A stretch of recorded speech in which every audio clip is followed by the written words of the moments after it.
Selamat malam pemirsa TVRI, Anda menyaksikan Indonesia Bicara malam ini bersama saya Happy Guritman. Pemirsa, program makan bergizi gratis dimulai hari ini Senin 6 Januari 2025. Ini merupakan program inisiatif pemerintah di bawah kepemimpinan Presiden Prabowo Subianto untuk memerangi malnutrisi dan stunting pada anak-anak dalam rangka mencetak generasi Indonesia Emas 2045. Program prioritas ini digelar secara serentak di seluruh Indonesia dan malam ini Indonesia Bicara akan membahas bagaimana program prioritas ini berjalan, bagaimana dampak dan manfaatnya, serta apa yang perlu dievaluasi di hari pertama pelaksanaannya. Tentu saja bersama saya Happy Guritman dan para narasumber yang sudah bergabung secara daring. Saya akan sapa terlebih dahulu ada juru bicara Kantor Komunikasi Kepresidenan Republik Indonesia, Ibu Adita Irawati. Selamat malam, Bu Adita. Selamat malam Mbak Epi, salam Terima sehat Mbak. kasih sudah bergabung malam hari ini. Lalu ada Deputi Bidang Koordinasi Pemberdayaan Masyarakat Desa, Daerah Tertinggal dan Daerah Terpencil, maksud saya daerah tertentu, Kementerian Koordinasi Pemberdayaan Masyarakat Republik Indonesia, Pak Abdul Haris. Selamat malam Pak Abdul Haris. Selamat malam Bu Epi dan semuanya teman-teman. Terima kasih sudah bergabung malam hari ini. Lalu ada Kepala Bidang Advokasi Guru Perhimpunan Pendidikan dan Guru P2G, Pak Iman Zanatul Hairi. Selamat malam Pak Iman. Selamat malam. Terima kasih juga sudah bergabung. Lalu ada Ketua Bidang Ilmiah DPP Persagi, Persatuan Ahli Gizi Indonesia, Pak Marudut Sitompul. Selamat malam Pak Marudut. Selamat malam Mbak Happy, selamat malam semuanya. Baik, terima kasih sudah menyempatkan waktunya untuk TVRI pada malam hari ini untuk kita berbagi pandangan terkait pelaksanaan program makan bergizi gratis pada hari ini, di hari pertamanya. Saya ingin langsung ke Bu Adita terlebih dahulu, bagaimana pelaksanaan hari pertama program makan bergizi gratis. Tadi dari pagi juga TVRI secara konsisten menyiarkan secara langsung bagaimana pelaksanaannya oleh rekan-rekan yang ada di lapangan, yang juga dipantau langsung oleh sejumlah menteri, wakil menteri, bahkan dipantau langsung oleh Kepala Komunikasi Presiden. Seperti apa gambaran pelaksanaan hari pertama program makan bergizi gratis ini, Bu Adita? Ya, alhamdulillah Mbak Happy dan pemirsa semua ya. Hari ini program hasil terbaik cepat atau PHTC yang digagas oleh pemerintahan Bapak Prabowo dan Wakil Presiden Pak Gibran hari ini bisa berjalan dengan baik ya.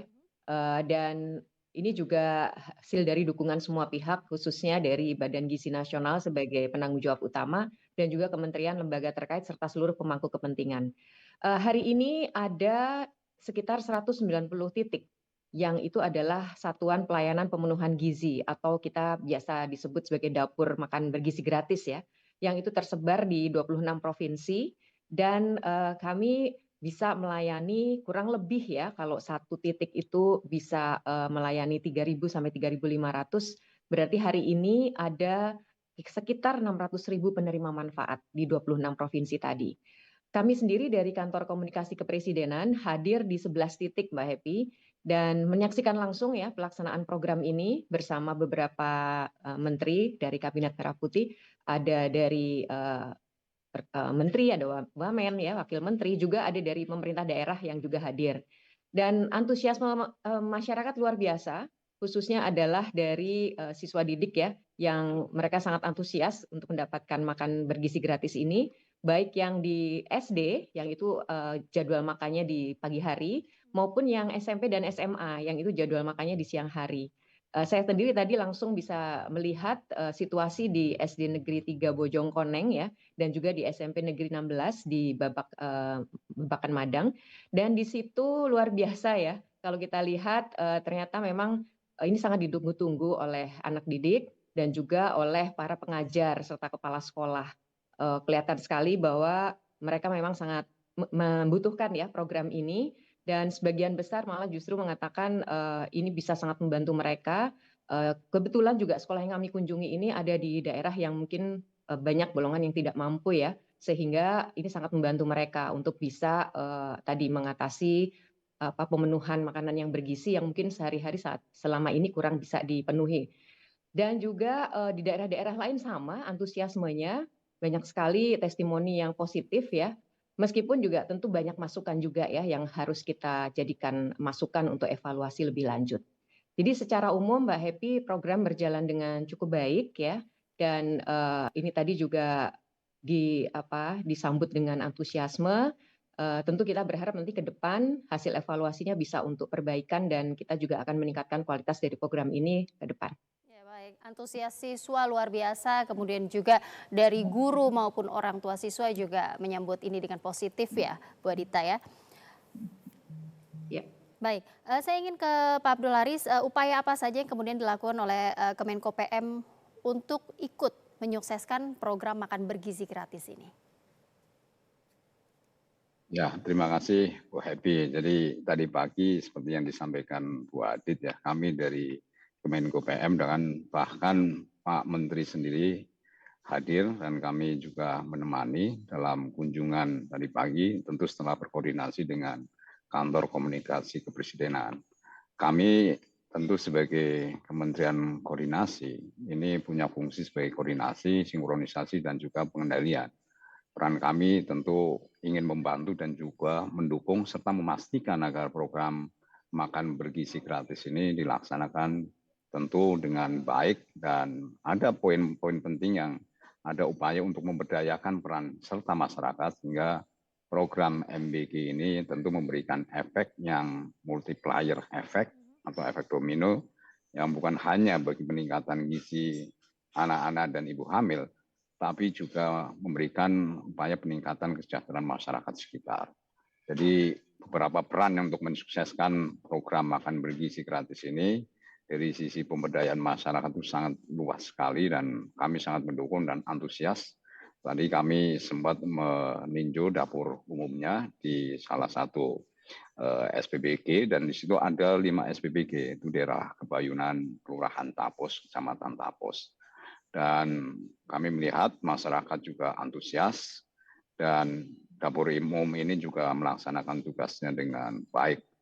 Tentu kami terus berupaya untuk bisa berpartisipasi dan mendukung mensukseskan program makan bergizi gratis ini. Baik, Pak. Demikian mungkin Ebi. Baik, terima kasih. Sebelum saya ke Pak Iman atau Pak Marudus, saya ingin kembali lagi ke Bu Adita. Bu Adita, nampaknya pelaksanaan program makan bergizi gratis ini belum serentak dilakukan hari ini di semua daerah provinsi. Misalnya tadi ada laporan dari rekan-rekan TVRI di daerah Jambi misalnya belum diterapkan oleh Pemprov makan bergizi gratis ini. Lalu di Bali dari satu provinsi Bali baru satu kabupaten yang melaksanakan program makan bergizi gratis ini. Di Kalimantan juga ada laporan belum semuanya menjalankan program makan bergizi gratis ini. Mengapa tidak serentak hari ini semuanya melakukan atau menjalankan program ini? Ya, kita harus memastikan Mbak Happy agar program ini berjalan dengan lancar ya dan tentu yang hasil yang terbaik. Dan kita tentu memilih dari Badan Gizi Nasional tentu memilih titik-titik yang sudah paling siap.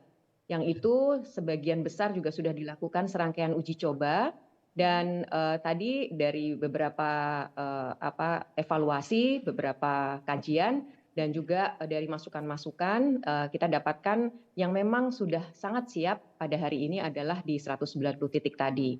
Tentu ini akan terus bertambah secara bertahap ya. Kalau targetnya sendiri sebenarnya di Januari sampai Maret ini kita berharap titiknya nanti akan bertambah menjadi kurang lebih ada sekitar sampai 1.000 titik ya. Sehingga nanti kita dapatkan sekitar 3 juta penerima manfaat di 3 bulan pertama di 2025 ini. Jadi secara bertahap Mbak, karena ini kan hari pertama sekali ya, tentu kita juga tidak ingin mengambil risiko beberapa titik yang mungkin masih belum siap, sehingga kami seleksi lagi, harapannya nanti beberapa hari ke depan, beberapa minggu ke depan terus akan bertambah, tentu setelah kita melakukan evaluasi hasil dari hari ini. Dan di akhir tahun kita juga punya target, itu kurang lebih ada sekitar 15 juta penerima manfaat atau titiknya ada sekitar 5.000 titik yang nantinya bisa beroperasi. Jadi itu Mbak bertahap untuk membuat program ini bisa menghasilkan yang terbaik ya. Kita juga tidak ingin ambil risiko tadi sekali lagi. Sehingga tadi yang dilakukan hari ini adalah yang memang sudah sangat siap dan sudah dilakukan juga uji coba. Baik, jadi ini adalah program bertahap dan hari ini serentak hanya untuk yang memang sudah benar-benar siap. Tapi Bu Adita, kendalanya apa sih? Apa yang membuat sekolah lain ini belum siap? Apakah belum pernah melakukan uji coba? Atau apakah misalnya belum ada mitra atau SPPG-nya? Atau ada kendala pada pasokan bahan atau anggarannya seperti apa? Ya, Indonesia luas sekali ya, Mbak. Dan kalau data dari Kementerian Pendidikan sendiri kan sekolah itu juga sangat banyak tersebar di berbagai penjuru Nusantara. Jadi ini banyak faktor yang kemudian dijadikan referensi untuk menentukan satu titik ini sudah siap. Macam-macam faktornya ya, termasuk tentu adanya mitra yang sudah siap juga, kemudian juga pasokan bahan baku yang memang mencukupi di daerah itu, sumber daya manusia juga Mbak, karena setiap satu titik ini harus ada tim yang dikepalai oleh Kepala Satuan Pelayanan Pemenuhan Gizi. Kemudian juga ada ahli gizi yang harus ada di setiap SPPG itu untuk memastikan bahan baku sampai dengan proses memasaknya itu memang memenuhi ketentuan-ketentuan pemenuhan atau kecukupan gizi. Jadi banyak hal Mbak. Ini yang menjadi pertimbangan kami dan sekali lagi tentu ini akan terus dilakukan penambahan secara bertahap ke depan sehingga target jumlah penerima manfaat maupun SPPG atau titiknya juga akan bisa bertambah ke depan. Baik Bu Adita, terima kasih. Saya ingin ke Pak Iman. Pak Iman, bagaimana tanggapan Anda mengenai pelaksanaan program makan bergizi gratis di hari pertama di sekolah hari ini? Iya, betul sekali. Kami memperhatikan ya komentar-komentar siswa ini kan lucu-lucu ya. Ada yang bilang rasanya aneh, misalkan di Jakarta ya. Di Palembang disebut rasanya hambar dan lain sebagainya. Tapi saya kira ini bukan soal rasa, nanti Pak Marudut bisa menjelaskan ya, karena pada poin intinya kita ingin ini bergizi gitu ya. Jadi mungkin rasanya nomor 2 tapi tidak dihilangkan tetap ya. Artinya pemerintah tetap harus bekerja keras bagaimana caranya makan siang gratis ini diterima oleh masyarakat kita. Ingat Indonesia sangat luas, ada beragam kultur, bumbunya beda, ada sumber daya yang berbeda. Tetapi yang pertama, kami berharap kita belajar dari negara-negara lain ya. Ada negara-negara yang sukses, ada yang negara-negara yang tidak sukses. Yang mirip-mirip seperti Indonesia, misalkan seperti di India ya, itu dianggap sukses ya. Ada kenaikan PDB, bahkan di India ini secara prinsipil makan siang gratis itu bukan sekedar program pemerintah, tapi amanat konstitusi. Jadi saya kira cita-citanya ini sangat baik dan saya kira ini bisa dipertimbangkan. Dalam 11 tahun misalkan penerapan ini angka stunting ini menurun hingga 22%. Jadi ada potensi di sana. Tapi kemudian selain daripada negara-negara yang berhasil kita sebut misalkan Finlandia, Estonia, Swedia, Latvia, Lithuania misalkan dan banyak negara lain, tapi ada juga yang memang tidak menerapkannya seperti Belanda dan Denmark. Tapi apakah ini selalu berhasil? Tidak juga. Di Amerika Serikat ada yang kita sebut sebagai impact dari masalah sosial. Misalkan penerapan makan siang gratis ini kan juga diterapkan di tempat-tempat, kita menyebutnya kafetaria ya. Kalau di Indonesia mungkin kelas dijadikan tempat makan gitu ya. Ternyata di sana ada problem, ada masalah baru yang muncul. Ketika kemudian makan bergizi gratis ini diasosiasikan sebagai makanan bagi orang-orang miskin. Nah ini jangan sampai ada stigma semacam itu gitu, bahwa makan siang bergizi ini adalah makan bergizi bagi semua orang gitu. Nah stigma semacam ini akan menimbulkan masalah sosial baru dan saya kira mungkin dari pemerintah, mungkin dari KSP, dari Kemenko juga ini memperhatikan betul supaya masalah-masalah seperti ini bisa diatasi gitu ya. Jadi saya kira itu yang paling utama dan juga kemudian kalau kita lihat kita kembali ke gizi ya. Kami berharap makan bergizi gratis ini, walaupun ini masih percobaan gitu ya, kita harus melihat bagaimana masalah-masalah di lapangan. Jangan sampai mungkin ke depan bergizinya berkurang gitu ya, kayak ukuran tempenya semakin kecil gitu ya. Itu yang kami khawatirkan karena tetap saja bahwa makan bergizi itu adalah hak semua anak dan saya kira itu cita-cita yang sangat mulia tetapi harus dikawal sehingga kemudian bisa sangat bermanfaat. Yang selanjutnya juga kami sebetulnya berharap sekali bahwa anak-anak kita ini kan terdiri dari suku budaya yang berbeda, sumber daya alam yang berbeda, jangan sampai kemudian ada gap budaya ya yang tidak terbiasa makan nasi dengan ada program makan siang gratis justru dia mengenal sumber makanan utama yang sebetulnya tidak dihasilkan dari kulturnya. Atau kemarin mungkin ada pemberitaan tentang pemberian susu juga ya tambahan. Nah ini juga harus tidak hanya bicara sumber dayanya karena di daerah tersebut jarang ada tempat susu gitu ya, tapi kemudian juga ini harus dilihat dari kulturnya. Jadi karena dalam dunia pendidikan terutama sekolah juga tentu saja kami ini adalah berita baik, tapi kemudian jangan sampai ini menjadi penyeragaman seperti itu. Jadi saya kira dan yang kedua tentu saja ini dari gurunya ya. Saya tidak tahu apakah anggaran dari makan bergizi gratis ini akan berdampak terhadap kesejahteraan gurunya atau tidak gitu ya. Ini kan saya tidak tahu pemerintah apakah menyiapkan ini sebagai dana tambahan atau tidak. Karena sebelumnya kan dikhawatirkan dari dana BOS. Dan semoga saja tidak, karena kalau itu terjadi, teman-teman kami di guru-guru seluruh daerah, guru-guru honorer, yang memang anggaran dari situ ini juga kepotong. Dan kami berharap bahwa yang bergizi itu ya memang untuk seluruh warga sekolah ya, tidak tanpa itu dulu mungkin. Baik, menarik sekali sudut pandangnya Pak Iman, terima kasih. Nanti kita akan bahas lebih lanjut. Saya ingin ke Pak Marut terlebih dahulu. Kalau kita melihat dari sudut pandang makanan bergizinya, komposisinya tadi di banyak sekolah itu ada beragam menu yang disajikan dan ternyata berbeda-beda di tiap satuan pelayanan pemenuhan gizi atau SPPG-nya, beda sekolah, beda daerah. Nah bahkan susu ternyata juga tidak di semua sekolah hari ini menerima susu.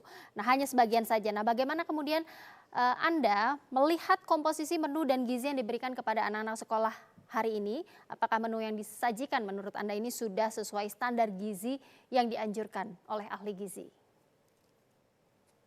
Ya. Baik, terima kasih Mbak Happy.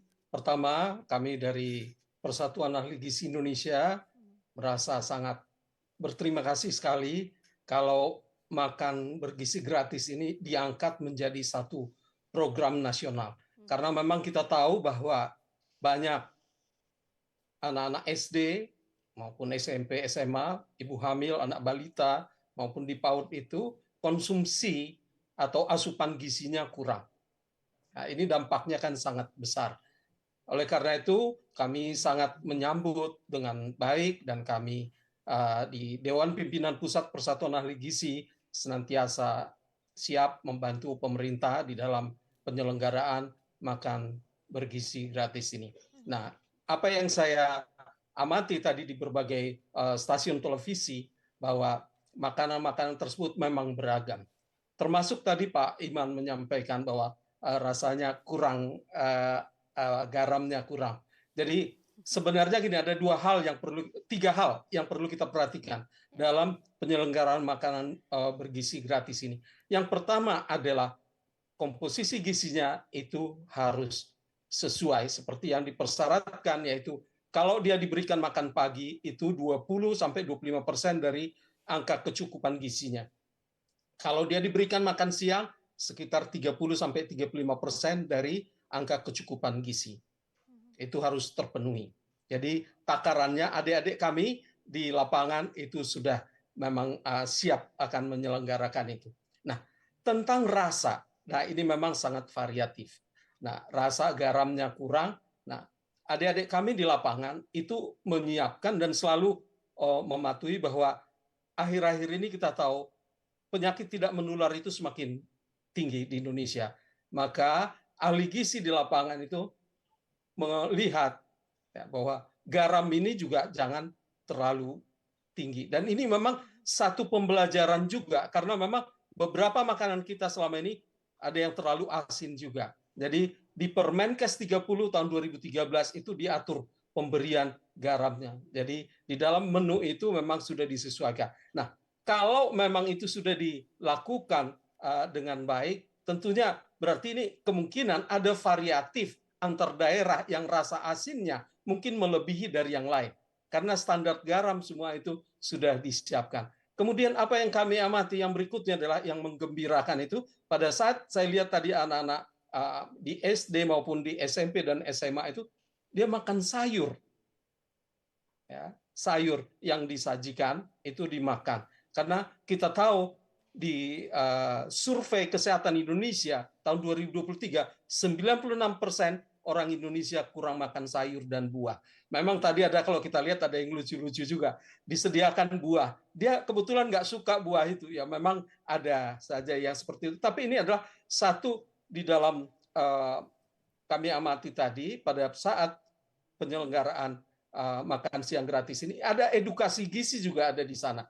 Termasuk bagaimana yang tidak terbiasa menggunakan sendok, ya, kemudian juga bagaimana mencuci tangan, ada sekolah sudah mulai menyiapkan. Nah, dari sisi kecukupan gizinya, itu dari SPPG, ahli gizi adik-adik kami di sana, itu sudah menakar dengan cukup. Walaupun kita lihat tadi di salah satu SMA, pada saat ditanya, apakah cukup makanannya? Baik yang laki maupun perempuan menyatakan tidak cukup. Nah, memang ini mereka membutuhkan itu sekitar hampir 900 kalori untuk satu kali makan. Mungkin, nah ini yang mungkin juga menjadi perhatian nanti, apakah memang porsinya itu untuk anak SMA ini, karena ini memang mereka membutuhkan, kebetulan itu butuh energi yang tinggi maupun proteinnya. Nah, tentang susu, kalau tidak diberikan, itu di dalam SOP-nya itu sudah akan digantikan dengan sumber protein lainnya. Jadi tidak harus menjadi susu. Kalau susu nanti semuanya, ya kalau memang tidak tersedia dan di situ tidak ada produksi susu lokal, ya nggak apa-apa. Tetapi diberikan penggantinya itu adalah sumber protein lainnya. Bisa dua penukar mungkin untuk anak SMA, dua penukar protein. Seperti itu. Jadi itu memang bisa terpenuhi. Baik, terima dari kasih. Apa yang disajikan dari Terima kasih Pak lihat. Marudut. Artinya dari segi komposisi menu ini sudah memenuhi standar gizi menurut para ahli gizi begitu ya. Kita akan lanjutkan perbincangan ini, semakin menarik. Pemirsa, jangan kemana-mana, tetaplah bersama kami di Indonesia Bicara.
Variety show paling seru, ragam segmen yang asik, performance musik, dan ngobrol bersama bintang tamu.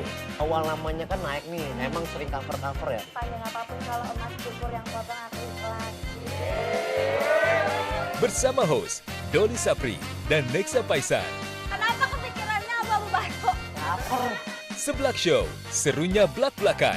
Senin sampai Kamis, pukul 11 waktu Indonesia Barat.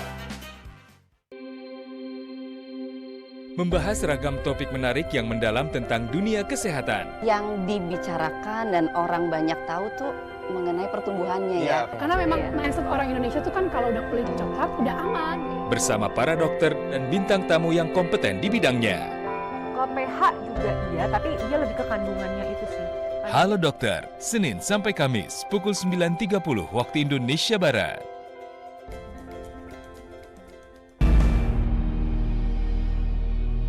Sosok-sosok inspiratif yang memberikan manfaat bagi masyarakat, serta mengangkat realita kehidupan yang terjadi dari berbagai penjuru tanah air. Kalian melihat hijau di mana-mana, krisis air itu nyata. Hal yang berkaitan dengan upaya reforestasi selalu kita gambarkan di mana-mana. Inspirasi Indonesia, setiap hari pukul 14.30 waktu Indonesia Barat. Fokus membangun di kampung saya.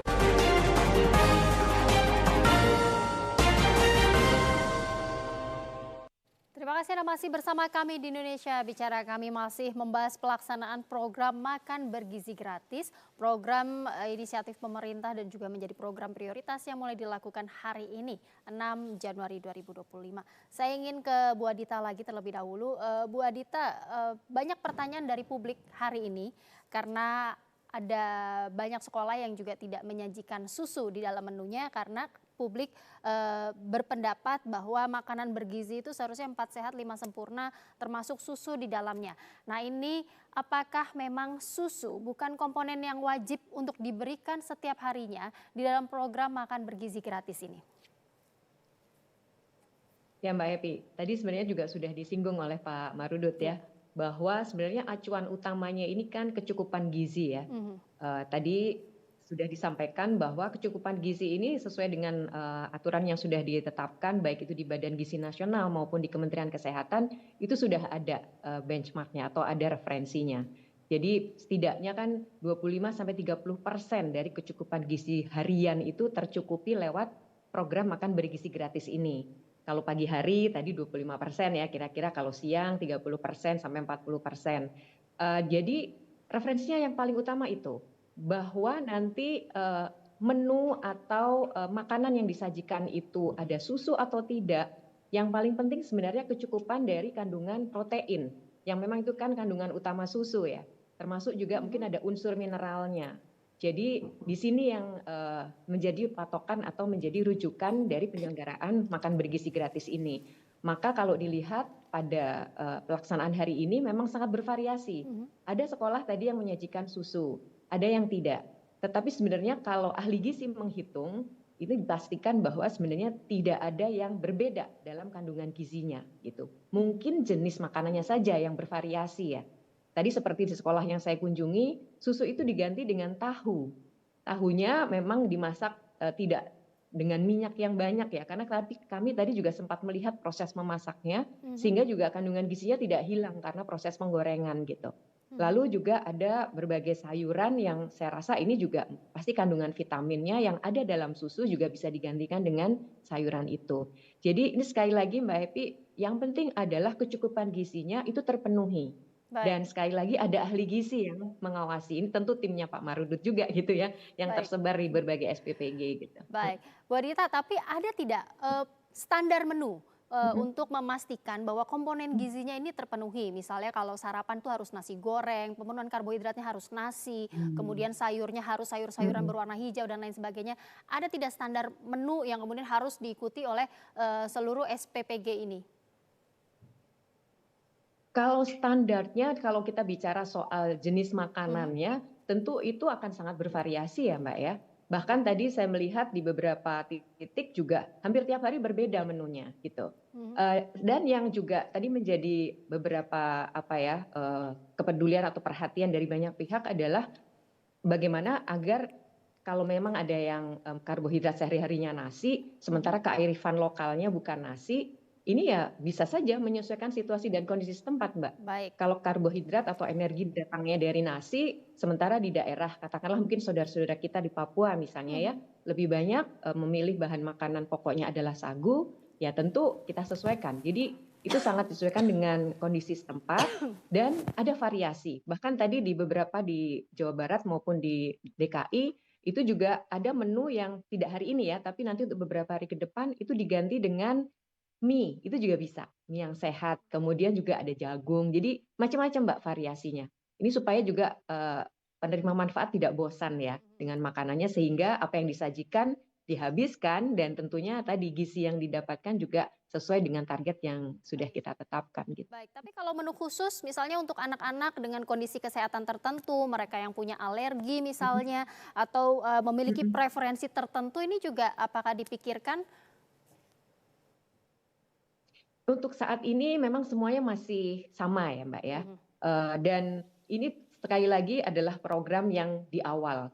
Tentu nanti tadi saya juga sudah sempat berdiskusi dengan ahli gizi dan juga dengan beberapa pihak dari Badan Gizi Nasional. Tentu juga akan dipikirkan nantinya jika ada beberapa yang mungkin ada yang food intolerant. Jadi tidak atau alergi gitu dengan makanan tertentu. Ini nanti akan kita identifikasi lebih lanjut. Meskipun dari beberapa uji coba umumnya tidak ada permasalahan Mbak dengan makanan yang disajikan ya. Karena ya ini sudah biasa juga, menu itu adalah menu harian yang biasanya memang disajikan atau dimasak di rumah. Jadi tidak terlalu berbeda dengan apa yang sudah biasa dikonsumsi di rumah gitu. Tapi tentunya nanti ke depan kita akan buat itu menjadi lebih spesifik lagi ya, jika memang ada kebutuhan-kebutuhan untuk mengakomodir anak-anak atau penerima manfaat yang punya alergi tertentu. Baik, Bu Adita, terima kasih. Saya ingin beralih ke Pak Abdul. Pak Abdul, kalau kita mau melihat peran serta masyarakat dalam program ini seperti apa masyarakat dilibatkan, kemudian bentuk pemberdayaan masyarakat yang dilakukan sehingga program ini kemudian bisa memberikan dampak luas. Karena tadi kita tahu ada sekitar 190 titik SPPG atau dapur makan bergizi gratis. Ini kan artinya ada pelibatan masyarakat di situ. Nah, ini bagaimana mungkin Pak Abdul bisa memberikan gambaran kepada pemirsa bagaimana ini kemudian bekerja memberdayakan masyarakat dan memberi dampak yang luas. Ya, menarik sekali. Jadi program ini adalah sebuah program yang sangat dahsyat impact-nya dan tentu akan memberikan nilai pemberdayaan masyarakat secara luas. Jadi kalau kita lihat dalam satu SPPG aja, ini keterlibatan masyarakat lokal khususnya punya peran antara lain bisa menjadi pemasok bahan baku, mulai dari sayuran, ikan, telur, daging, dan lain-lain.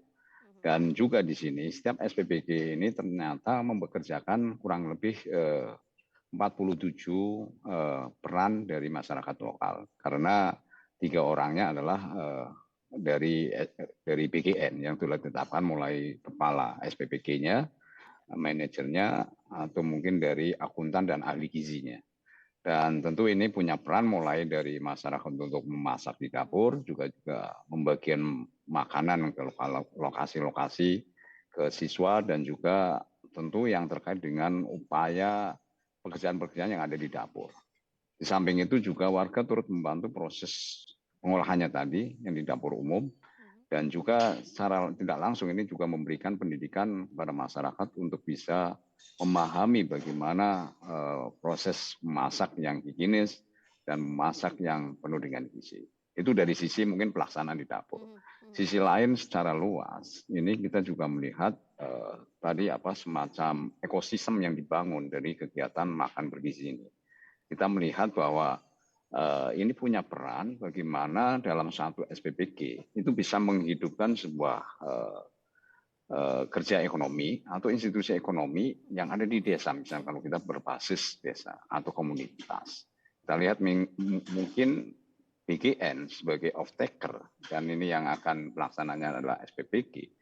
Ini kan perlu bahan baku yang nanti bisa disuplai oleh BUMDes. Dan ini tentu BUMDes bisa berperan sebagai pemasok bahan baku yang berkualitas sesuai dengan standar yang ditetapkan oleh PGN. Dan tentu dengan adanya penetapan SPPG ini, dengan target katakanlah tadi yang disampaikan oleh Bu,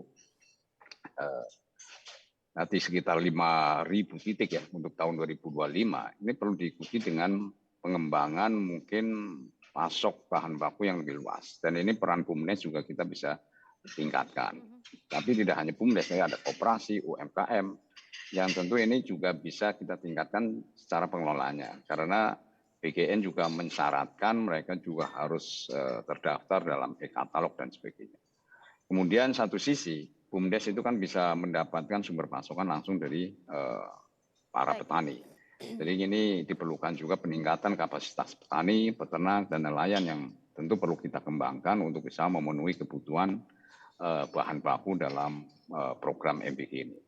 Tentu kolaborasi antara satuan pelayanan ini dengan supplier dan masyarakat petani, peternak, dan nelayan itu perlu dilakukan sehingga stabilitas harga dan rantai pasok juga dapat dijaga dengan baik.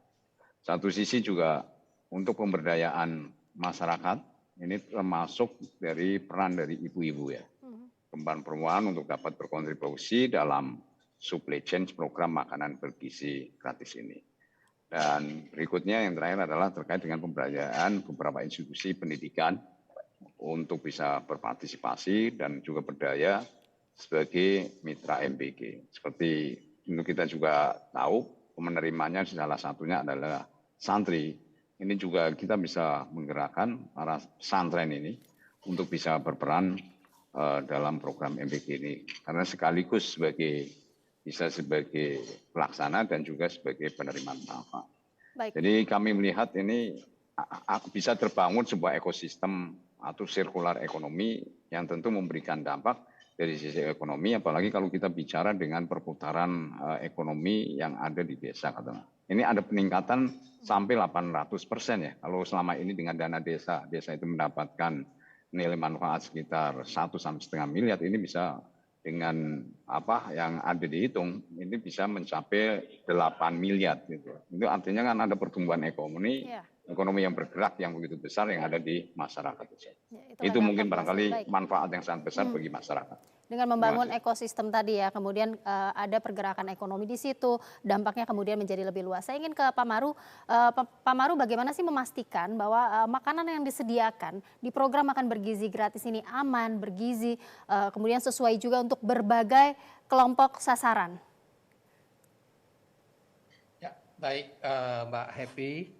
Bapak, Ibu, dan seluruh pemirsa di tanah air, pertama saya ingin meluruskan dulu. Karena ini memang konsep lama selalu kita masih menggunakan, dan hari ini itu juga muncul 4 sehat 5 sempurna. Nah ini kalau boleh, itu adalah konsep yang lama, yang saat ini adalah kita sudah pada gizi seimbang. Itu yang pertama, gizi seimbang, yaitu di Permenkes 41 tahun 2014. Sebenarnya perwujudan dari Permenkes 41 2014 ini adalah makan bergizi gratis sekarang. Ya. Nah, yang pertama tadi saya juga ingin sampaikan bahwa tidak ada standar menunya. Yang ada adalah standar gizinya. Dari standar gizi yang ada, maka adik-adik kami di SPPG itu akan menerjemahkan ke berbagai bahan makanan sesuai dengan daerahnya. Makanya tadi ada variasi. Di daerah ini ada sayurannya apa, buahnya apa, ya, lauknya apa, itu. Jadi itu diterjemahkan. Nah, bagaimana pengawasannya di SPPG? Nah, di sini semua tim, saya kira di dalam SPPG tadi yang mengolah makanan itu harus menjaga benar keamanannya. Yang pertama tadi terkait dengan kalau ada bahan makanan yang alergi. Kita tahu bahan makanan alergi itu ada kaitannya dengan sistem imun kita. Orang Indonesia itu tidak banyak yang alergi seperti di luar. Misalnya kita alergi dengan kedelai atau kacang. Itu di Indonesia tidak banyak. Tapi intoleransi laktosa yang ada di susu itu masih ada. Nah, ini juga memang nanti suatu tantangan di kemudian hari. Kalau susu itu sebuah diberikan, apakah bisa sesuai atau tidak. Tetapi tadi sudah dibuat di dalam satu standarnya. Kalau susu tidak diberikan, maka akan diberikan protein 2 penukar, gitu. Jadi pengganti susu tadi. Ya. Baik. Itu. Nah, yang berikutnya adalah untuk keamanannya. Di dalam pengolahan itu, di situ akan dilihat oleh adik-adik kami di dapur di SPPG tadi. Misalkan kalau ikan, misalnya menunya ini ikan itu sudah kualitasnya sudah menurun, maka ini yang bisa menyebabkan alergi. Itu nanti akan ada zat penyebab alergi dari ikan tadi, dari proteinnya, itu akan menjadi zat yang menyebabkan.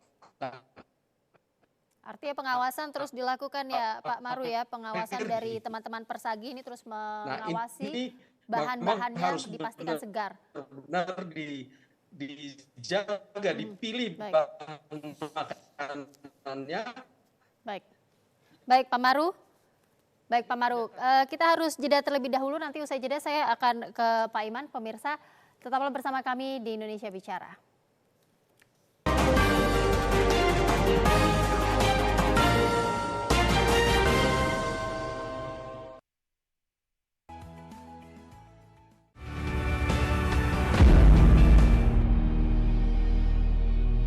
Sosok-sosok inspiratif yang memberikan manfaat bagi masyarakat serta mengangkat realita kehidupan yang terjadi dari berbagai penjuru tanah air. kalian melihat hijau di mana-mana, krisis air itu nyata. Hal yang berkaitan dengan upaya reforestasi selalu kita gambarkan di mana-mana. Inspirasi Indonesia, setiap hari pukul 14.30 waktu Indonesia Barat. Fokus membangun di kampung saya.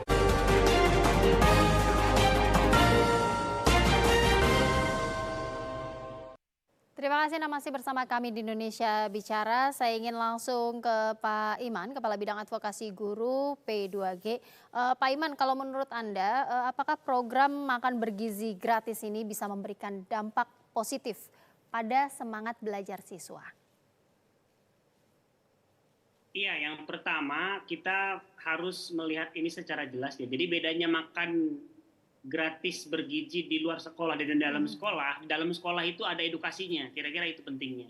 Jadi kami berharap bahwa melalui makan bergizi gratis ini ada hubungannya dengan kurikulum, terutama kurikulum di sekolah dasar, di PAUD. Jadi tidak sekedar makan saja, tetapi makan bergizi gratis ini menjadi jalan bagi guru dan bagi kurikulum untuk menjelaskan apa itu gizi, apa itu sayuran, dan lain sebagainya. Karena memang saat ini kita sangat butuh sekali agar anak-anak kita ini memahami, kan tidak semua anak paham dari mana datangnya sayur, gizinya seperti apa, dari mana datangnya daging yang lembut itu, dari satwa seperti apa, dan ini saya kira menjadi pendidikan yang sangat penting. Jadi mungkin Kemendikbudristek ini harus juga melakukan penyesuaian terhadap kurikulum sehingga kemudian materi konten yang ada di kegiatan makan bergizi gratis itu berkorelasi dengan pendidikan kita. Jadi itulah bedanya makan bergizi gratis di sekolah gitu. Jadi ada edukasinya. Yang kedua, kami setuju bahwa ini mengutamakan kelompok rentan. Jadi memang pemerintah kan mencari dulu ya yang memang gizinya agak kurang gitu, daerah-daerah dengan gizi yang kurang itu sudah bagus sebetulnya, karena itu yang kita harapkan, kita afirmasi. Yang ketiga, mari kita cegah masalah sosial, baik itu di dalam sekolah maupun di lingkungan masyarakat.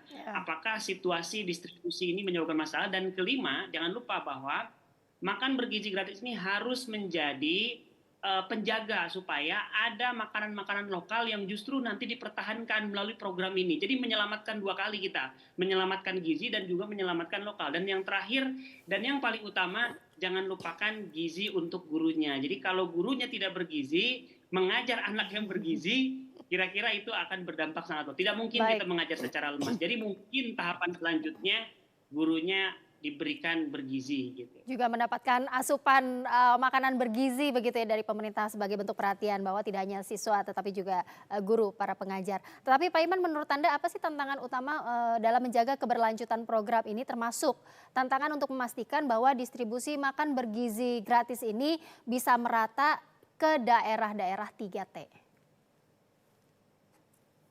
Iya, yang pertama kita selalu tahu bahwa 3T itu memiliki tantangan dari segi akses, dari segi transportasi, dari segi komunikasi. Nah ini yang saya kira pemerintah harus, kita menyebut ini bukan hanya riset ekonomi, ini bukan hanya riset infrastruktur, ini ada riset sosial dan antropologis. Kita harus melihat karakteristik masyarakatnya, kita harus berpandangan bahwa makan bergizi gratis itu bukan given dari pemerintah pusat. Tujuan utamanya nanti ke depan ini mungkin berkaitan juga dengan kedaulatan pangan, masyarakat akan mandiri dengan sendirinya, makanan lokal akan dipertahankan. Jadi kita tidak hanya bersifat afirmasi saja, tapi ke depan kita ingin membuat bahwa daerah 3T ini justru menjadi daerah-daerah yang bukan hanya dikenal secara negatif karena mereka kurang bergizi, karena mereka miskin dan lain sebagainya, seperti itu. Jadi saya kira tantangan itu ada, tetapi mereka harus diberikan seluas-luasnya. Kami yakin kalau guru-guru di 3T itu adalah guru-guru terbaik, makan paling bergizi, anak-anak stuntingnya tentu saja menurun, pemerintah daerahnya juga mendukung, produk-produk lokalnya justru menjadi andalan di makan bergizi gratis karena sudah di riset mungkin oleh teman-teman dari gizi, dari kedokteran, puskesmas juga berjalan dengan baik, ada koordinasi di sana. Kami meyakini ini akan menjadi best practice di daerah-daerah 3T. Namun ini harus tetap dikawal. Tadi gizinya tidak boleh menurun gitu ya. Tadi ya potongan tempenya berubah gitu 50% gitu. Itu jangan sampai seperti itu. Dan gurunya jangan lupa juga bahwa mereka adalah aktor penting. Tidak hanya sekedar makan, tapi makan bergizi dan teredukasi. Baik. Gitu. Sebelum saya ke Bu Adita, saya ingin ke Pak Maru terlebih dahulu. Pak Maru, kalau berdasarkan kajian ilmiah, menurut Persagi, program makan bergizi gratis ini apakah cukup efektif untuk kemudian menurunkan angka stunting dan malnutrisi di Indonesia? Ya, terima kasih Pak Happy. Kita tahu bahwa asupan makanan yang kurang pada anak-anak itu dampaknya sangat besar. Pertama, kalau dia stunting, itu bisa menurunkan IQ point 5-11. IQ point-nya bisa menurun. Anak-anak yang kurang yodium, ibunya yang kurang yodium, itu anak yang dilahirkan bisa IQ point-nya turun 11-15 IQ point-nya. Nah, dengan pemberian makanan bergizi ini yang sudah dihitung, yaitu bisa memenuhi 25% kalau dia diberikan makan pagi, 35% kalau diberi makan siang, ini sudah sangat luar biasa, bisa meningkatkan asupan makanan anak-anak. Tinggal bagaimana mempertahankan tetap keamanan pangannya, keamanan gizinya juga tentunya juga tetap harus dijaga seperti tadi disampaikan oleh Pak Iman. Kemudian bagaimana nanti rasa dari makanan ini, jadi karena kalau misalkan ini kita hanya seperti itu aja mungkin bisa membosankan. Nah, disinilah nanti perannya ahli gizi bagaimana membuat variasi makanan yang disukai. Baik, kemudian saya ingin sampaikan ya. juga tadi kalau tadi ada sedikit kendala di Zoom ya. Yang pertama tentang susu. Susu itu adalah bagian dari makanan, tapi bukan bagian utama. It's not a part of main diet. Baik, jadi Pak Maru.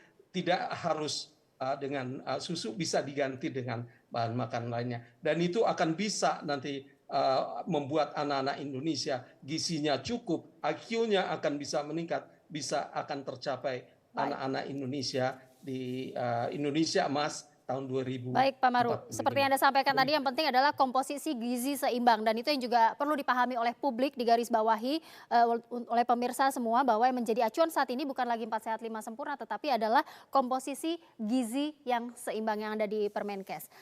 Saya ingin beralih ke Bu Adita. Bu Adita, bagaimana kemudian pemerintah mengukur keberhasilan program makan bergizi gratis ini, karena kan beberapa pihak juga mengkhawatirkan meskipun program ini memiliki niat baik di awal, tapi kedepannya ini bisa menghadapi berbagai masalah seperti risiko penyelewengan dan juga tantangan logistik. Nah, bagaimana kemudian melakukan pengawasan dan mengatasi potensi masalah itu serta mengukur keberhasilan dari program prioritas pemerintah ini?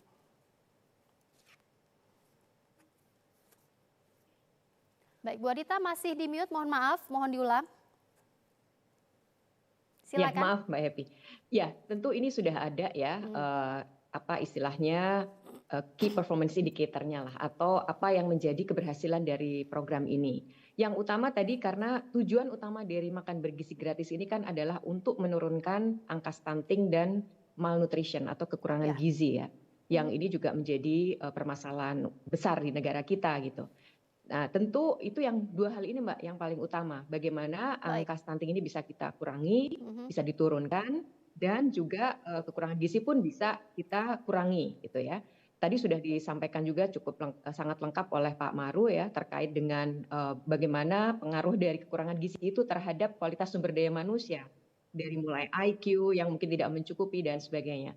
Sementara target dari makan bergizi gratis ini kan sekali lagi adalah mencetak sumber daya manusia yang memang ini menjadi visi dari pemerintahan sekarang, dan itu visi besarnya adalah ada generasi emas ya di 2045. Lalu bagaimana pengawasannya? Ini sudah ada Mbak semacam model pengawasan yang ini juga sudah ditetapkan oleh Badan Gizi Nasional dari sisi kualitas makanannya itu sendiri, kecukupan gizi, kemudian juga kandungan makanan, itu semua sudah ada standar pengawasannya. Lalu juga sumber daya manusia yang diturunkan di SPPG itu juga diberikan tugas untuk melakukan pengawasan. Baik itu dalam aspek makanannya itu sendiri, dari mulai penyusunan menu, pengawasan terhadap kandungan gizinya supaya tidak berkurang ketika ada proses memasak, sampai kemudian distribusi ke sekolah-sekolah, bagaimana packagingnya juga dibuat sedemikian rupa sehingga itu tidak menimbulkan hal-hal yang bisa mengurangi kandungan gizi.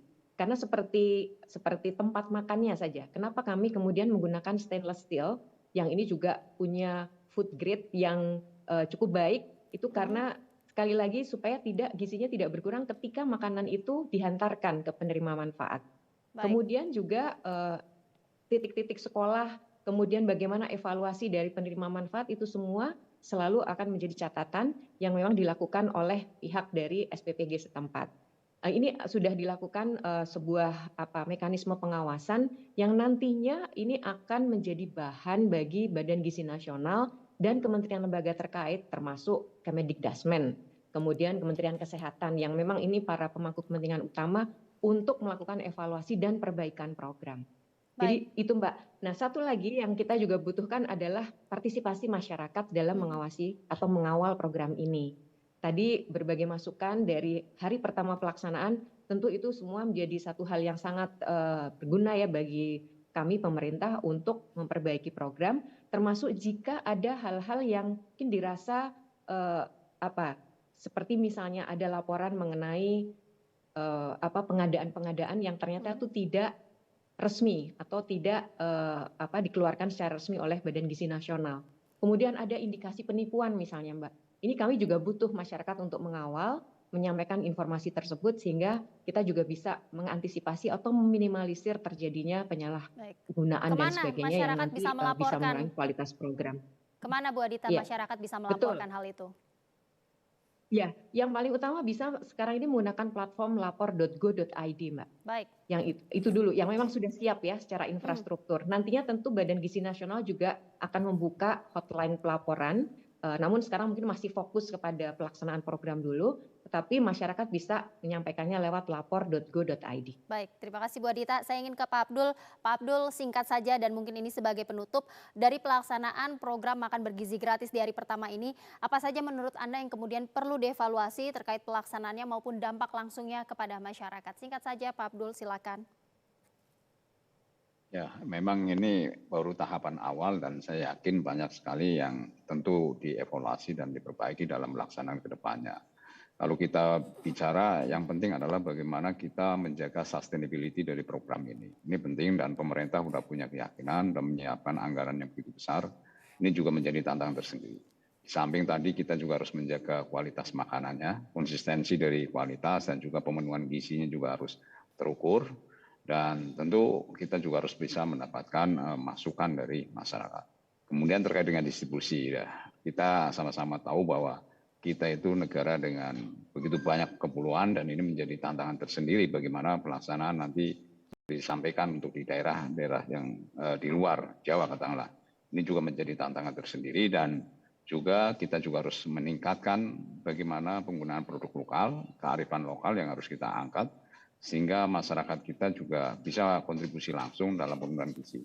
Ini program yang nantinya diharapkan bisa berangkat dari masyarakat dan penikmatnya, penerima manfaatnya adalah masyarakat. Di sini pemerintah sepertinya membuat ekosistemnya sehingga harapannya semuanya bisa berjalan bagian dari sebuah ekosistem, mulai ekosistem ketahanan pangan sampai bagaimana kita membangun, memberdayakan ekonomi masyarakat yang ada di wilayah pedesaan ini. Karena kita tahu salah satu asa kita jadi Presiden Prabowo adalah kita membangun bangsa ini dari desa, dari pinggir, dari bawah. Dan ini semuanya adalah kita menganggap desa itu sebagai salah satu pertumbuhan ekonomi nasional yang terus kita tumbuh kembangkan. Baik. Demikian mungkin. Terima kasih. Terima kasih Pak Abdul Haris, Deputi Bidang Koordinasi Pemberdayaan Masyarakat Desa, Daerah Tertinggal dan Daerah Tertentu, Kemenko PMRI. Saya juga ingin ucapkan terima kasih untuk Bu Adita Irawati, juru bicara Kantor Komunikasi Kepresidenan Republik Indonesia, lalu Pak Iman Zanatul Hairi, Kabid Advokasi Guru Perhimpunan Pendidikan dan Guru atau P2G, serta Ketua Bidang Ilmiah DPP Persagi, Pak Marudut Sitompul. Terima kasih Bapak-Bapak dan Ibu sudah berbagi pandangan, juga penjelasan kepada publik itu yang dinantikan oleh publik terkait program-program prioritas yang sudah dilakukan pemerintah. Tentunya kita berharap bahwa program makan bergizi gratis ini bisa memberikan dampak yang luas dan juga sangat bermanfaat bagi anak-anak kita untuk mencetak generasi Indonesia Emas 2045 nanti. Terima kasih Bapak-Bapak dan Ibu, selamat malam dan salam sehat selalu. Dan pemirsa, demikianlah Indonesia Bicara. Mewakili seluruh kerabat kerja yang bertugas, saya Happy Guritman mengucapkan terima kasih atas kebersamaan Anda. Selamat malam dan sampai jumpa.